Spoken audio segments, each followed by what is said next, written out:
Hello and welcome to unDivided. Thank you so much for being here. To be honest, I didn't know that I was going to be here today. I really wrestled with whether to do a show today. As you heard, my dear friend Dori Monson died over the weekend.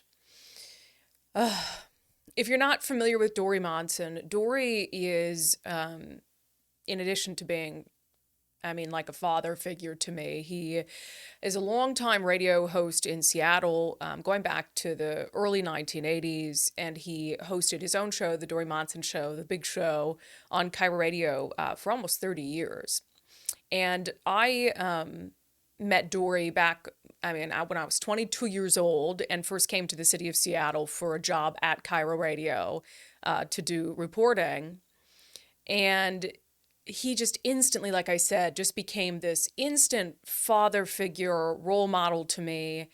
You know, here I was, 22, in this big city, feeling like I was completely out of my league, and I probably was. And Dori took every opportunity he could to help me succeed, to help further my career. And I'll get into that in a moment, but I'll just tell you kind of what I know, because I know there are so many of you who have lived in Washington State in the Seattle area for some time, and who Dori was just a part of your life. And I'm going to read comments from a lot of you coming up in a minute. And he's also just, his death is such a huge loss to Washington State for so many reasons, but he was a rare voice of dissent in this sea of liberal voices in the media. I mean, we live in Seattle. We live in a deep blue state. And so when you look at the media environment, you have all these people who are saying the same things, covering the same things, and Dori was the counterpoint. And he was a great counterpoint.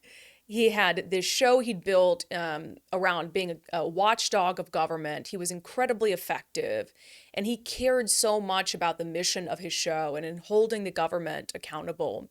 I do want to tell you just a little bit about what I know about what happened. As much as I'm able to share, certainly that information should come first and foremost from Dori's family, his wife, Suzanne. He's got 3 adult daughters, and your heart just breaks for them. So I was filling in for Dori on Friday. In fact, I had been filling in for him on his show the last 2 weeks. He, despite almost never taking any time off because of his commitment to the show and to his listeners, he took 2 weeks off during the holidays and asked if I'd fill in. I'm like, absolutely, go take vacation. You need it. You deserve it. The man worked so much. So I was filling in the last day for Dori this past Friday. And his producer Nicole was in there, and we got a message basically saying that something had happened to Dori, that he had some sort of cardiac episode and that he was at the hospital. And that's kind of all we knew for several hours. And so I was only an hour into his show, and we just sort of soldiered through, waiting for news, hoping it wasn't that serious.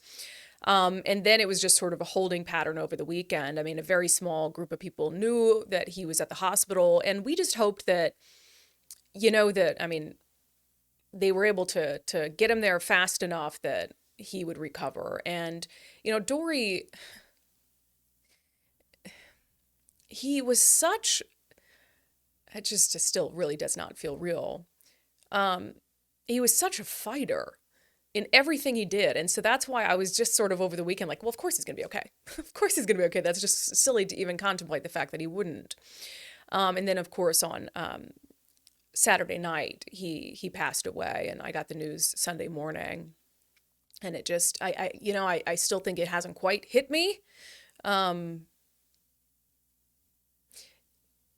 did his show with him every Thursday, just a little segment, and I was grateful for that because we got to at least sort of have this regular interval where we were talking and keeping in touch with each other, and we had so much fun talking about politics, and he always made sure to give some love to the podcast, to the unDivided podcast, because he knew, I've been trying to grow this business and trying to grow this mission and this movement. And he was, that's the reason he gave me a weekly little spot on his show, is he has this huge audience, and he wanted me to be able to come on and talk about what we were going to discuss and cover on the podcast. And he wanted to send people to my Patreon and just be part of helping support me, which he'd done for the last 13 years, the last 12, 13 years that we knew each other. It's just anything he could do, just jumped at the opportunity to be able to support me in my endeavors. It's just who he was.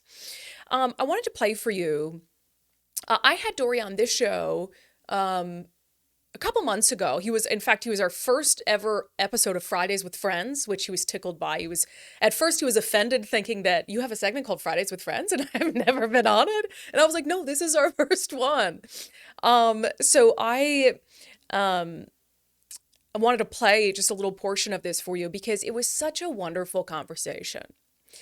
And his advice is just still so sound about, how he was able to build this successful show, but also how he was able to deal with some of the hate that came along with it. Being a host who, he'll tell you he wasn't conservative or anything. I think he talks about it here, but a host who was further to the right in a city like Seattle, and just the vitriol and stuff that he got as a result, and how he kind of dealt with that and took it in stride. And so I just wanted to replay just a few minutes of the conversation we had with Dori here on the unDivided podcast just a couple months ago.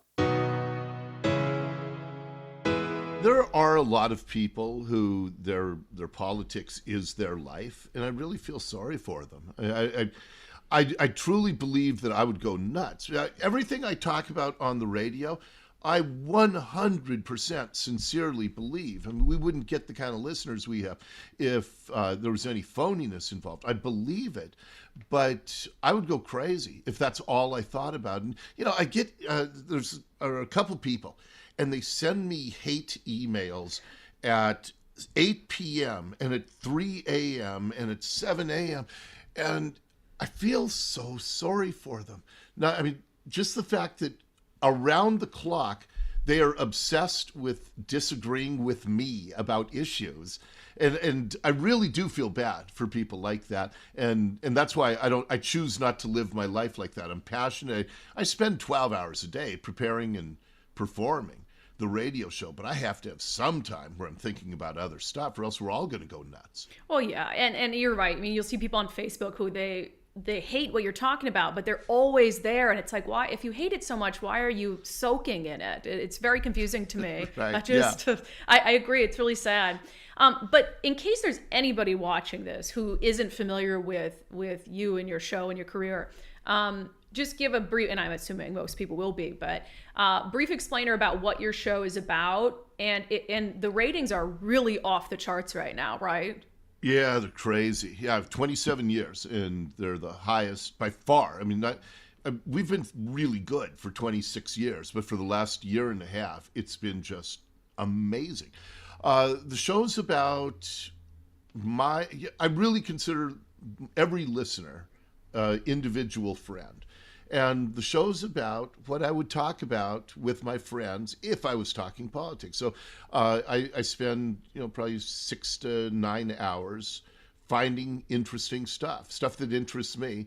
And then I just try to find entertaining or unique ways to tell those stories. My viewpoint, I think I said this to you a couple of weeks ago, because people say, you're conservative, you're libertarian. And in fact, I did say it to you. No, I'm a Doritarian, which all it means is I look at every story, I give my honest opinion on it. And sometimes it's not going to fit a box. It's not going to, because I think people who identify as conservative, they see some news story and they say, okay, I have to put this in my conservative box, and now I'm going to make my opinion fit that. And that's not a way to be sincere. That's not a way to be authentic with people. So I just give my opinion, and I don't care which box it falls in. Sometimes, once in a while, it even falls in my liberal box. Oh, you have a liberal box? Oh, yeah. It's tiny, but I have it. It's the one I keep a dime in. The other one's the one I can keep bricks in. But yes, yeah. Well, and your show has always been branded as a watchdog of government. And given what we've gone through in the last 2 years with the pandemic and, government overreach, do you think that's why it's doing so well right now? Or what do you attribute that to? I think that we are in a time where people are very, very frustrated, especially after the last couple of years. They didn't like being ordered to wear masks. Just on Friday, today as we record this, the CDC says they are approving injections for 5-year-olds and under. And there are an awful lot of people who think that that's nuts. I happen to be one of them. I'm not anti-vax in the slightest. I'm boosted. I think it's crazy to inject stuff into 3-year-olds. If you have a 3-year-old and they have made it to mid-June of 2022 and they're fine, why in the world would somebody inject them at this point? So I say stuff like that I think an awful lot of people think and feel and believe, and they see in the media elsewhere people who have shaped their opinion because too many people say that they have to be pro-vax. I'm pro-vax if it makes sense for you. In my age group, I'm pro-vax. For a 3-year-old, I'm anti. And so, maybe that's even a slight little nuance that I don't just have, one opinion about this vaccine. I have one opinion about vaccines for me, and I have another opinion about vaccines for kids. I think it's that approach, because there are a lot of people who just are not. You happen to be, along with me, our friend Jason Rand, we're all voices of, I think, common sense right now. And it's because we don't try to just fit a liberal narrative. All right, Dori Monson, I appreciate you. I appreciate your friendship. And just always remember, you are on my first Fridays with Friends. That's something nobody can take away from me. And, one of the, if anything, and I know there's some of you who didn't know Dori, but I think there's so many lessons that we can take away from him and so much that we can learn from him. One of the things that I think I could offer about all of this is just don't wait to say something or do something that you've been wanting to do. My fiance and I, we had been planning to ask Dori to officiate our wedding. And we had this whole plan in place because I was on Dori's show every Thursday. And the next segment in the new year, when Dori was back from his vacation, my fiance was going to join me and pop on the phone, and we were going to surprise him and ask him to officiate our wedding. And, I'll never forgive myself that I didn't ask him sooner. I know he knew how much I loved him and cared about him, but I think he would have just been so tickled that we wanted him to be there for our big day and that we wanted him to marry us. And he had told me in an unrelated thing just a few months ago that he'd never officiated a wedding. And so it was sort of like, we're going to have him give his first shot at officiating. And so I'm just devastated that I never told him that we wanted him to be there. I want to read a couple comments, and the comments have just been absolutely pouring in, and thank you all for your well wishes. I got just a ton of text messages and emails and comments, and so I absolutely appreciate that. And it's just been, I think, really important to hear what he meant to all of you, because Dori had this way, and as you heard him say there in that interview, he looked at every single listener as his friend, and he looked at the show as what kind of political stories would I talk to my friends about, and that really came through on the other side of the radio, just reading your comments about how much he meant to you, even for those of you who never met him before. Curtis wrote, "My drive to work will forever be changed. I can't tell you how much I looked forward to his time on the radio. These will be immeasurable shoes to fill. I'm so sad for his family and all of us listeners that depend on his watchdog attitude." JJ wrote, "We will miss him and his tireless search for the truth and giving a voice to many needing help." Christy, he was a voice of reason we need so desperately here in Western Washington. Rob wrote, "He was a beacon of light in the darkness and a voice to the voiceless and one of common sense in our divisions." Patty says, "I was stunned by this news. I listened to Dori often, although I did not always agree." I didn't even always agree with Dori, Patty, so we're on the same page there. She wrote, "His passion for holding government and politicians accountable was what I admired about him." Jolie wrote, "I can't even bear to think he is gone. Wow, it's like the lights went out on the Space Needle. He was such an inspiration, speaking out on what is not right with our government and our state." Becky said, "My entire household is going to miss him dearly. We are all shocked to hear of his passing." And then this comment really stuck out to me because it was so simple, but I think it speaks to a larger point that I really want you guys to understand. Jay Seattle wrote, "I'm just a listener and I'm devastated. I'm just a listener and I'm devastated." There was no such thing as just a listener to Dori Monson. You are the reason he did the show. You are the reason he loved doing the show. You're the reason he worked 12, sometimes 14 hours a day putting the show together. And when Dori took on this effort of being a watchdog of government, he was doing that for the listeners. And he also wanted the listeners to come along and to take that example and to be a watchdog of government themselves. And that's what's so important here is, Dori is gone. And it's going to take some time to kind of wrap my mind around that. But he leaves a huge void behind. There simply are not that many voices in Washington state who are doing what he did. The good news is, though, he had hundreds of thousands of fans who believed in what he was doing, who believed in the media's role to be a watchdog of government, who believed that the government needed to be accountable to the people. And every single one of you who loved his show, who appreciated what he did, you can carry that mission forth as well. That is a very important voice that is gone. There is no replacing him. There is no doubt about that. It puts a big void in the media environment here. That's one less person out of not very many willing to hold the majority party in Washington state accountable. But it's almost like all these years, these 30 years, he's been training you to do just that, to expect more from government, regardless of political party, to demand more from government, to demand accountability and transparency and honesty. And so that's what his legacy can be. That's what we can do for Dori. Is we can continue fighting for the state that he fought for all those years. Dori, some people would say he was angry on the radio. It's like, well, anyone who cares about the state ought to be angry. Anyone who cares about his hometown of Seattle ought to be angry at the state of things. And we can take his mission, take what he tried to do on the show, and we can carry that forth in our day-to-day lives. Whether it's emailing elected leaders, sharing news stories, emailing news outlets about what they are or are not covering or how they cover things.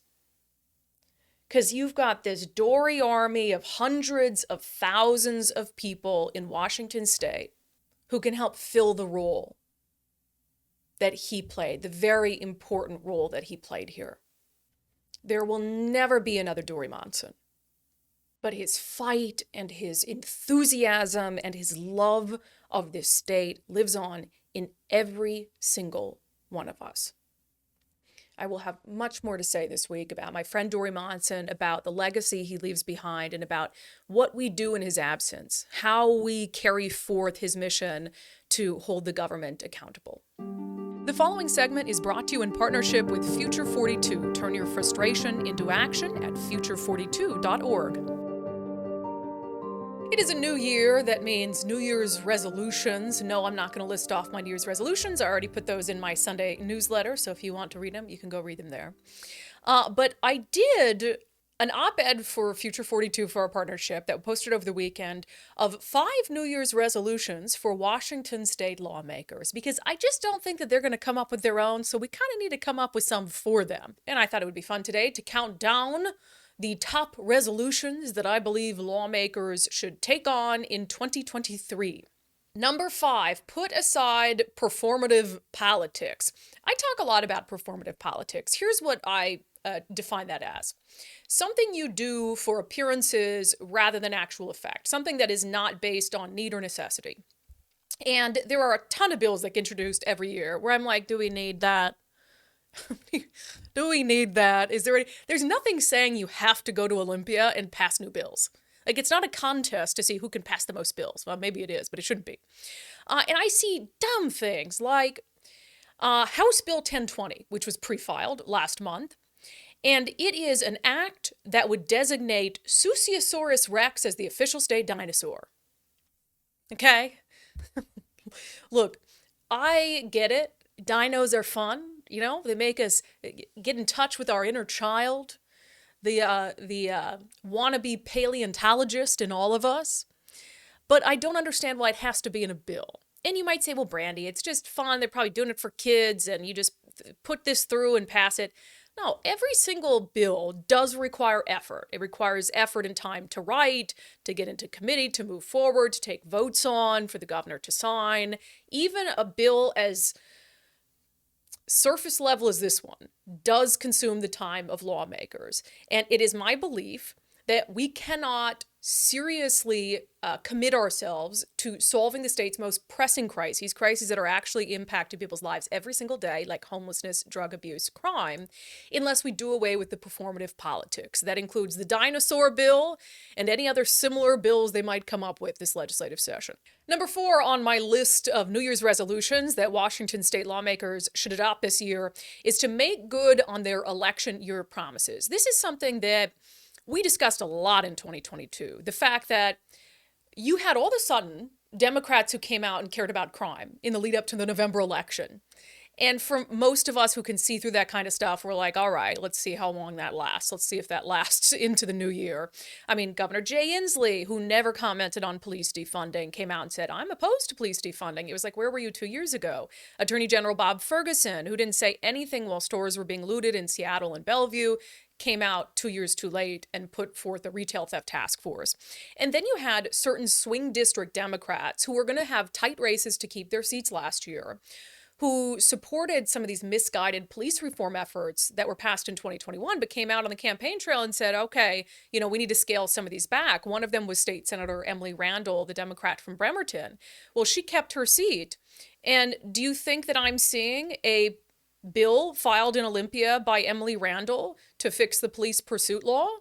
Do you think I've seen a bill in Olympia filed by Emily Randall or the majority party for that matter to make it so that illicit drug possession can be a felony in Washington state again? No. And so I do still think there's time before the legislative session for them to make good on the promises they made on the campaign trail and prove to us that it wasn't just lip service to win an election. But I will say that I'm not going to hold my breath. Number 3 on my list of 2023 New Year's resolutions that Washington state lawmakers should adopt is prioritizing checks and balances. I've said that one of the biggest things I think needs to happen this legislative session is for lawmakers to really finally address emergency power reform. We had on the show last week Democratic Senator Mark Mullet and Republican Senator Linda Wilson, who have proposed a bipartisan bill that would put very reasonable checks and balances on this governor or a future governor's emergency power. And that is that in a time of emergency, you have more power in the legislature to be able to come together and end it if you have an executive who's abusing his authority. To me, it should be non-controversial. It should be an absolute priority. I don't see the downside to it. And hopefully now that we're officially out of the pandemic, it's something that there is the political will for the majority party to take on. Number 2 on my list of 2023 New Year's resolutions for state lawmakers is to find a way to reward good behavior. It has been a really hard 2 years for Washingtonians. I mean, everyone across the country, but also for Washingtonians. We've seen the cost of gas through the roof. We have been dealing with inflation. I mean, mothers not having medicine for their kids available at the store, not having formula available for their kids. We, of course, went through the pandemic and businesses shut down. Nowhere during that did Washington state lawmakers find a way to give Washingtonians a tax break. Not a break on the gas tax, not a little break in the sales tax.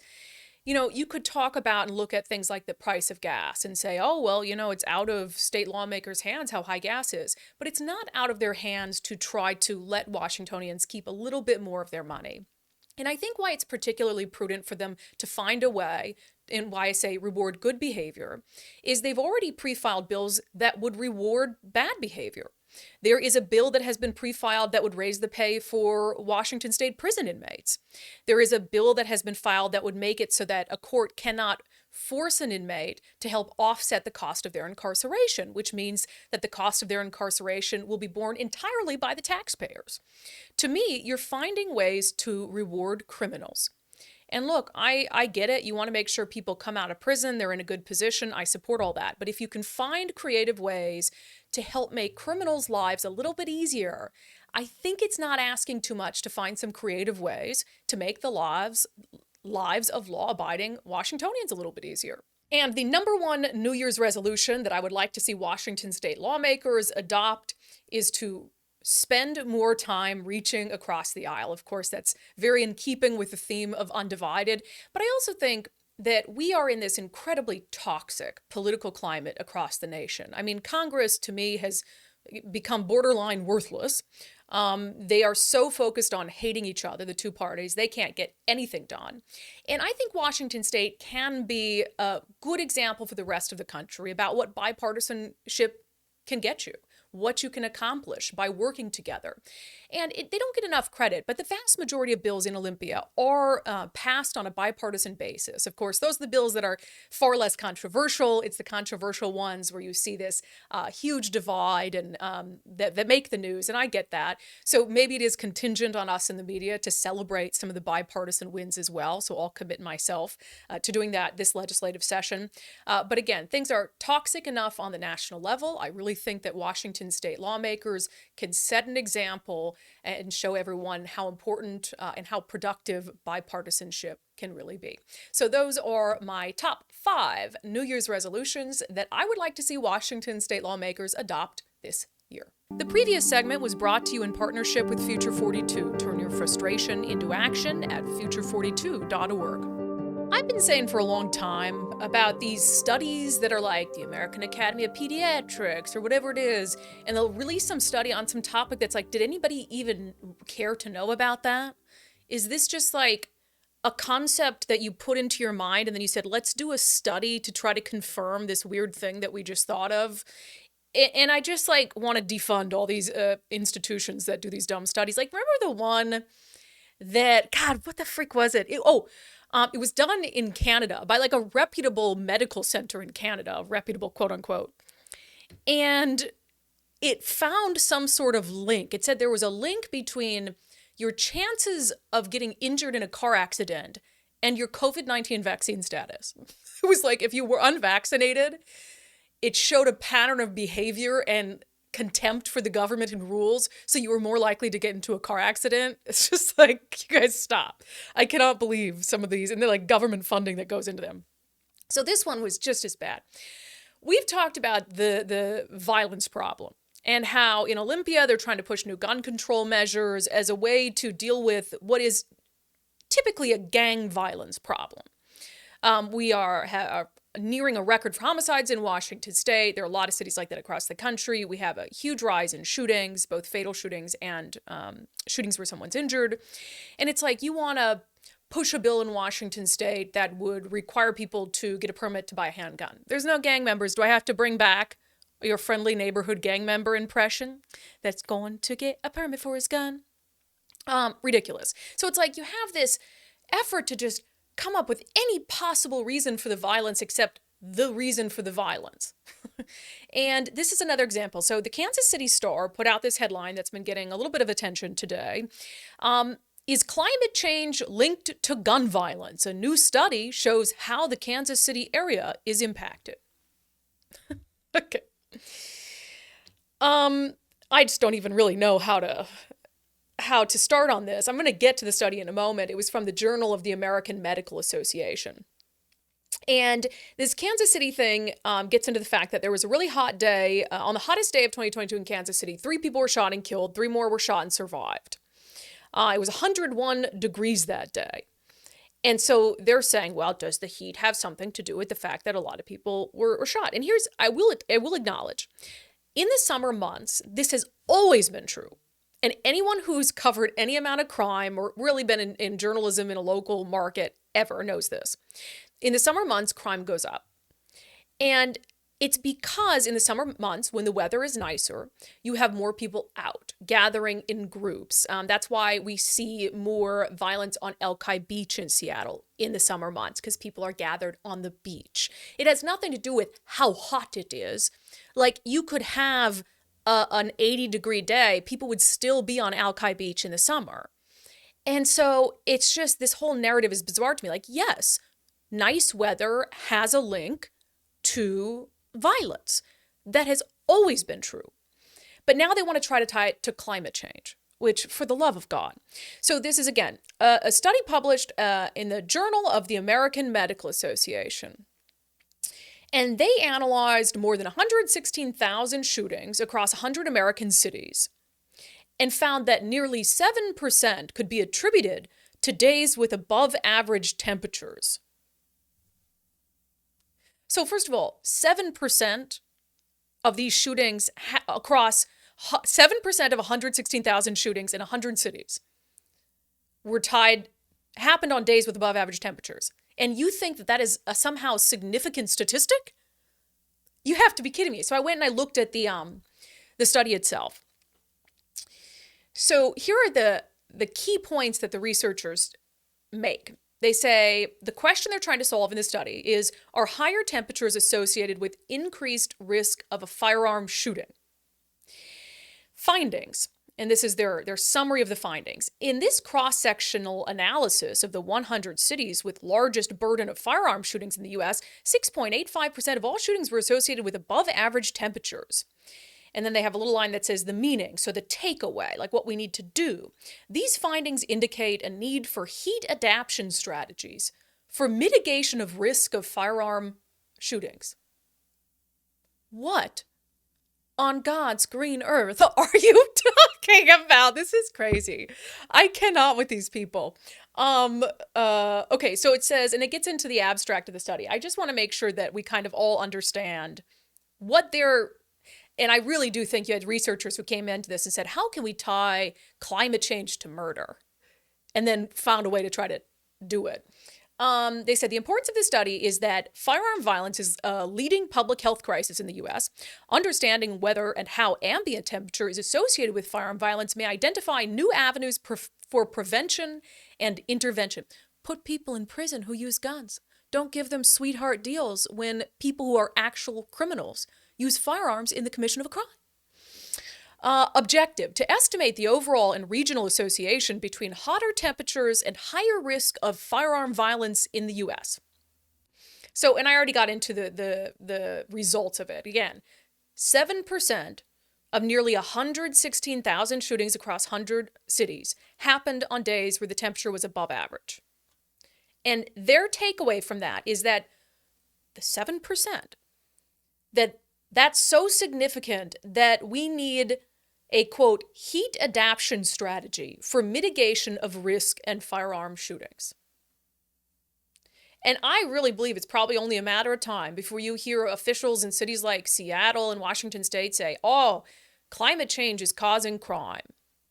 Rather than blame it on, oh gosh, I don't know, the push to defund the police, a mass exodus of 400 police officers, not enough officers to go out and do proactive policing, laws in Washington State that, for example, made it nearly impossible to pursue a vehicle, even in cases where you have an obvious stolen vehicle that might be fleeing from the scene of a crime.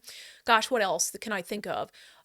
Could the fact that the legislature has made it nearly impossible to have an intervention with someone who's using drugs, and you can't hold prison over their head as a possible backup to them getting help, could that have something to do with the crime crisis? Man, I really wonder if there's any other excuse for the crime crisis than climate change.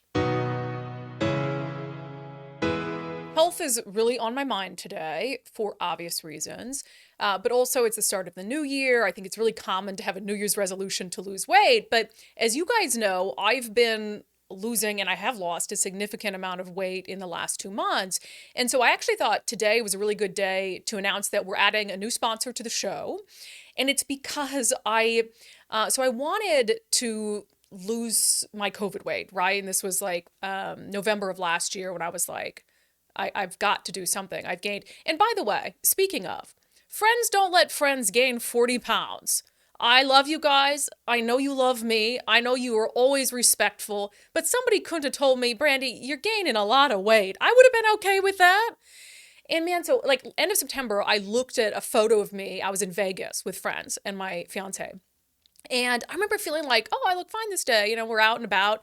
And then I looked at this picture, I was like, oh my God, I have gained so much weight. I couldn't believe it. And so I started to look for ways to kind of get healthy. And I heard an ad on the radio for East Side Weight Loss Clinic. And it's just right down the street from my studio. And I thought, gosh, maybe that's something that I ought to try. And so I started at the beginning of November, and the weight just melted. I have lost 25 pounds since I started on November 6th. And it has been, for me, I require structure. I require structure and accountability in a diet. And so it's really helped to feel like I'm accountable to someone else besides just myself. And the other thing is, this one has no prepackaged meals on the plan. I don't have to drink any gross shakes or anything. Don't have to count calories. Don't have to exercise, although I tried to get as many steps in as I could. And you can just do it at home. You can do it virtually. So you don't have to go into a doctor's office and, get weighed every day or whatever. And so I was so impressed with the Eastside Weight Loss Clinic plan that I was like, let's do a sponsorship on the show. Because I know I have so many folks who want to get in shape for the new year and have already been asking me, Brandi, what'd you do to lose all this weight? So starting today, Eastside Weight Loss Clinic is going to be a sponsor of ours on the Undivided podcast. I'm really excited to have them. I have about 15 pounds more to go. I talked earlier about that picture that I saw that was like my genesis for being like, I have to do something. And then I was looking at pictures I took when I was back in Vegas for a country music concert last month. And the difference is just night and day. It's just night and day. And so, and I will say also, the hardest part for me about starting this weight loss program was the first time I weighed myself. The scale to me has been like a terrifying thing. This program has destigmatized it for me. And stepping on the scale the first time was horrifying because I didn't want to know how bad I let myself go. But after that, I was like, okay, now I know. And now I can move forward. And everything else since then has been so freaking rewarding. I can't even stand it. And I'm so excited because I'm going wedding dress shopping this month. And I feel so much better about myself. So if you would like to get a free consultation, you can call Dr. Coogan at 425-354-3020. That's 425-354-3020. Or visit eastsideweightlossclinic.com. That's eastsideweightlossclinic.com. Tell them you heard about them on the Undivided podcast and just chat with Dr. Coogan. See if the program is right for you. And before you know it, you could be on your way to a better 2023, a better new year, and just feeling much better about yourself. If you do start the program, by the way, let me know. Because it's always easier when you have partners in crime to talk about, the ups and downs and the challenges. So certainly drop me a message or an email and let me know if you end up starting. But welcome Eastside Weight Loss Clinic to the Undivided podcast. We're so happy to have you as a sponsor. Thank you again for joining me on the show today. As I said, I wasn't sure if I wanted to do the show today. Yesterday was really tough. And,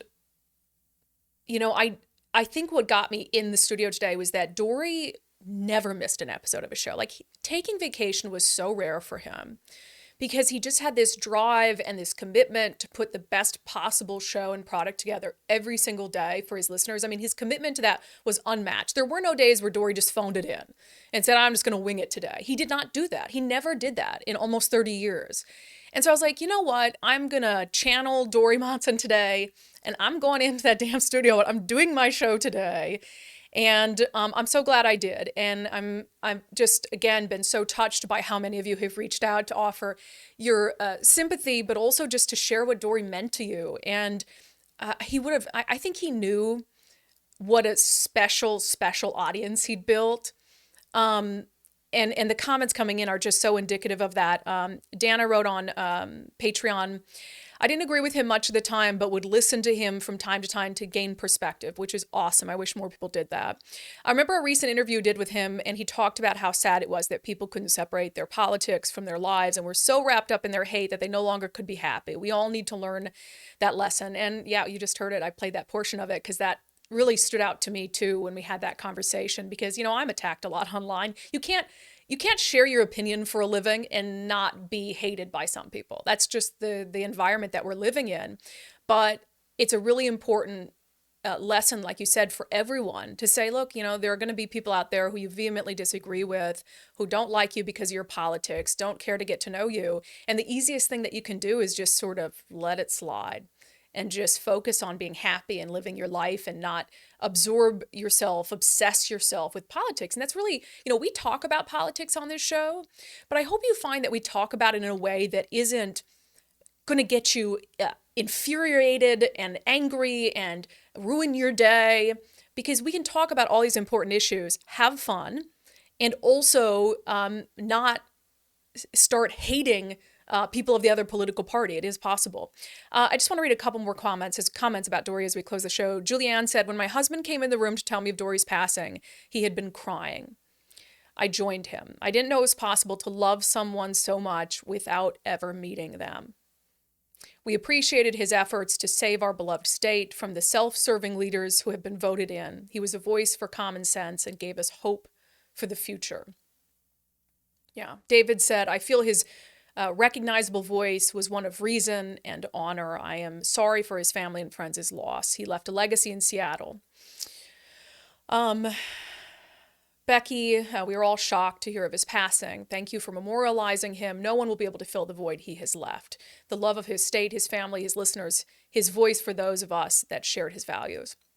So again, thank you. Those words mean everything to me, to I know those who were close to Dori. And like I said, in the days ahead on the show, I want to be talking about how we can continue that legacy, how we can continue his legacy of fighting for the state that he loved, for the city that he loved, and really just encouraging people to expect more of government, to demand more of government, and to remember that a government is supposed to be of the people, by the people, for the people. So to my friend Dori Monson, I love you. You meant so much to me over these last 12, 13 years.